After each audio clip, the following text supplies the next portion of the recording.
दंडवत गोविंद गुरु बंदो अभिजन सोए। पहले भय प्रणाम तिन नमो जो आगे होए।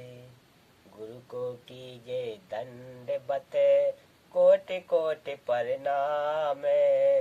कीट न जाने भृंग कोयो गुरु कर आप समान। सत साहेब। हाँ तो श्रोता बंधु, आज मैं आप लोगों के सामने परमात्मा जो करता है अच्छा ही करता है, यही कथा सुनाने का प्रयास कर रहा हूँ। तो सुनिए बड़े गौर से। अभी मजा आएगा ना भिड़ो। एक राजा तथा महामंत्री गुरु के शिष्य थे।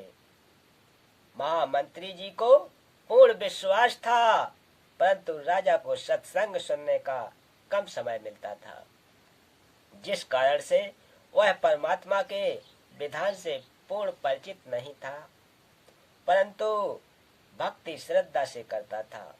महामंत्री को राजा हमेशा अपने साथ रखता था, उसकी सबसे अधिक इज्जत करता था। एक मंत्री को महामंत्री से इसी बात पर ईर्ष्या थी। वह महामंत्री को राजा की नजरों से गिराने के लिए राजा को महामंत्री के विषय में निंदा करता था। एक मंत्री चाहता था कि राजा मुझे महामंत्री बना दे। उसके लिए बार बार कहता कि राजन, यह महामंत्री विश्वास पात्र नहीं है, यह आपको कभी भी धोखा दे सकता है। एक दिन राजा तथा महामंत्री तथा वह चापलूस मंत्री व अन्य मंत्रीगण किसी अन्य शहर में जाने की तैयारी में महल के अंदर हाल में खड़े थे। राजा अपनी तलवार को निकालकर अपनी धार तीखापन चेक करने लगा और अन्य मंत्रियों से बातें भी कर रहा था, जिस कारण से राजा के हाथ की एक अंगुली गिर गई। चापलूस मंत्री बोला कि हे राजा, यह क्या हो गया? हमारे राजा कितने सुंदर थे, आज हमारा दुर्भाग्य का दिन है। हाय, यह क्या हो गया? प्रजा का कौन सा भार अपने ऊपर ले लिया? महामंत्री बोला, अच्छा हुआ, परमात्मा जो करता है अच्छा ही करता है। राजा दर्द से व्याकुल था तथा ऊपर से एक ये शब्द सुने तो महामंत्री के प्रति गुस्सा आया और सैनिकों से कहा कि इसे जेल में डाल दो। ऐसा ही किया गया। चापलूस चुगलखोर को महामंत्री नियुक्त कर लिया, अंगुली का उपचार कराया। 6 महीने में अंगुली का घाव भरकर ठीक हो गया, कोई दर्द नहीं रहा। अब राजा के दाएं हाथ में 3 अंगुली और एक अंगूठा बचा था। राजा अपने नए महामंत्री से अति प्रसन्न था, क्योंकि उसका दाव लग गया था। वह राजा से कहता था कि हे राजन, मैंने तो आप जी को बहुत बार कहा था कि वह आपको धोखा देगा। उस दिन आपने अपने कानों सुन लिया कि वह बोला अंगुली कट गई तो अच्छा हुआ। वह तो आप जी के मरने में खुश था, कभी आपको मरवा देता। राजा उस चापलूस की प्रत्येक बात को सत्य मानने लगा था। एक दिन राजा उस नए महामंत्री के साथ जंगल में शिकार खेलने गया।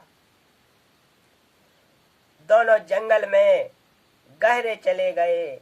आगे कुछ भील लोग थे, उन्होंने उन दोनों को पकड़ लिया और अपने पुरोहित के पास ले गए। उस दिन जंगली लोगों का कोई त्योहार था। एक व्यक्ति को काटकर देवी की भेंट चढ़ाना था। उनके हाथ 2 लग गए। पुरोहित ने कहा कि 2 ले आए। पुरोहित ने ने कहा कि 2 ले आए हो तो दोनों की ही बलि चढ़ा देते हैं। देवी और अधिक प्रसन्न होगी, परंतु पहले इनकी जांच करो कि कोई अंग भंग ना कटा हो, यानी कान, कोहरा, हाथ, अंगुली कटी ना हो। जांच की तो पता चला कि एक व्यक्ति के हाथ की अंगुली कटी थी। पुरोहित ने कहा कि इसे छोड़ दो, दूसरा ठीक है तो इसकी गर्दन काट दो।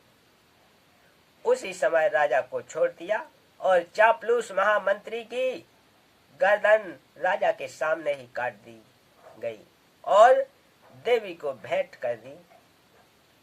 राजा चल पड़ा और पहले महल में आया, सीधा जेल पर गया और महामंत्री को रिहा किया।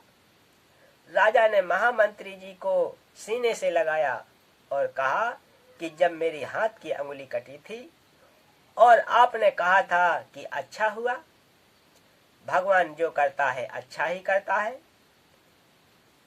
वह सही बात है।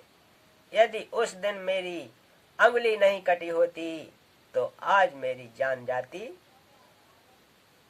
भगवान ने अच्छा किया। राजा ने फिर कहा कि मेरे लिए तो अच्छा हुआ, परंतु आपको 6 महीने जेल में बिना दोष के काटनी पड़ी। आपके लिए क्या अच्छा हुआ? महामंत्री बोला कि आज मैं जेल में ना होता तो आपके साथ जाता, वहां मेरी गर्दन कटनी थी, मेरी मौत होनी थी। 6 महीने की कैद से मेरी जान बच गई, मेरे लिए यह अच्छा हुआ। बोलिए सत्य गुरुदेव की जय। बोलिए बंदी छोड़ सतगुरु रामपाल जी महाराज की जय। तो भक्तों, आज की कथा का समापन यहीं करते हैं। मिलते हैं अगली कथा में, तब तक के लिए सत साहेब।